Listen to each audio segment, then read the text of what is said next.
We recently had the privilege of receiving a code for a new indie game that's out now in early access. It's called Fur and Fables, and in this video, I'm going to share my thoughts on it. Fans of Vampire Survivors might want to listen up. So what is Fur and Fables? According to the developer, Double Crow Games, it's a party-based bullet hell roguelike where you assemble a team of adventurers, level up, and recruit new heroes along the way. And you'll need to experiment with party composition and synergies to fit your playstyle and save Fabletown from the endless hordes of monsters. The easiest comparison is Vampire Survivors. Your character's attacks happen automatically every so often, so all you need to do is control the movement of your party. Hordes of enemies will come towards you from all directions, and your goal is to stay alive for a certain amount of time. As you move around the level, you'll find new party members with different abilities that can be leveled up. Ability level ups reset during each run, but leveling up your characters persists between runs. Certain party compositions create synergies that give your party a special ability, like a giant flail that drags behind you, or explosions that cause a lot of damage in the area that they hit. So first I want to talk about the things that I like about this game, starting with the art style. I like the art direction that they chose to go with for this game. It's simple, but it's charming, which really fits with the woodland creature aesthetic and vibe that they were going for. All the characters are very distinct and well done as far as their designs go. You will know which one is which just by looking at them, and they all have their own kind of personalities and presence on screen. I also think that the art style does a good job as far as being able to track the action and what's going on screen, because if you've played a game like this before, you know things can get pretty crazy pretty fast as far as the amount of enemies and effects and abilities and attacks that are all happening on screen at a given time. And I think this sort of simple and clean design that they went with allows for keeping track of all of that to be pretty simple, pretty well done. The next thing that I like about Fur and Fables is that party system. So that is kind of the core idea of this game. It's what sets it apart from others in the genre.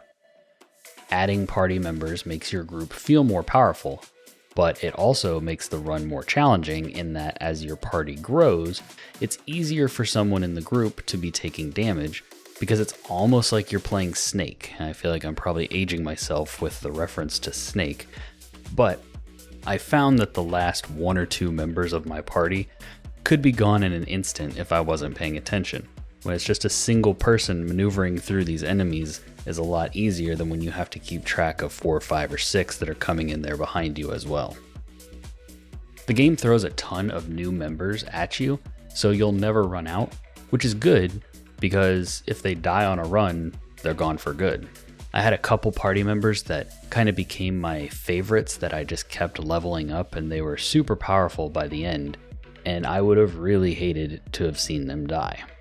This permadeath adds a level of attachment that you have to your characters. Granted, you can replace them pretty easily and none of them really have any personality outside of their names, but you have invested resources to get them to be where they are, so it does add that little extra layer of stress when you see your health bar going down. To level up your party members, you'll spend a currency that you earn while playing the game. Low levels are cheap, but the higher you go, the more expensive it is to level up. Pretty straightforward. And the next thing that I want to talk about as far as things that I liked about this game is just the gameplay loop, what this game is. There's a reason that Vampire Survivors was a success and spawned a genre of other games like it. The loop is just fun.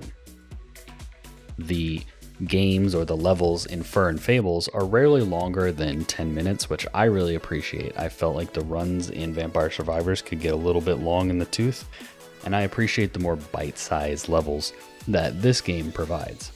It's always fun to cobble together a powerful team and watch the enemies die as they run into your weapons and abilities. Then you level up your party members, you buy some permanent upgrades, and then you do it all again. It's simple, but satisfying. Now I want to talk about some of the things that I would maybe like to see improved, or things that I think aren't quite there yet when it comes to Fur and Fables. Starting with, I don't think that the systems are very well explained. Now, keep in mind this game is still in early access, so things like this are to be expected, but the icons and images that show upgrades or how to level up or things like that aren't the most helpful. You'll mostly be making educated guesses and using some trial and error. Luckily, you should catch on pretty quick. It took me maybe 1 match or 2 match to kind of have my feet under me, understand how all of the level ups and the upgrades and things like that worked. Along with that, the party screen that you go to before each run also took me a lot longer than I'd like to admit to figure out what it wanted from me and how I was supposed to create my party and then start a run. Now, this could definitely be a me problem, maybe I just wasn't getting it, but I do think that some better explanation would go a long way. The next thing is that this game is really easy. Now, this isn't inherently a bad thing depending on what you come to games like this for, but Fur and Fables is pretty easy. Like I said earlier, I leveled up 2 party members and I always took them on my runs, and I haven't died yet outside of the initial run that you start with. There is an endless mode that you can play if you want to see how long you can last, but as far as the individual timed levels go, I did not find them to be challenging at all.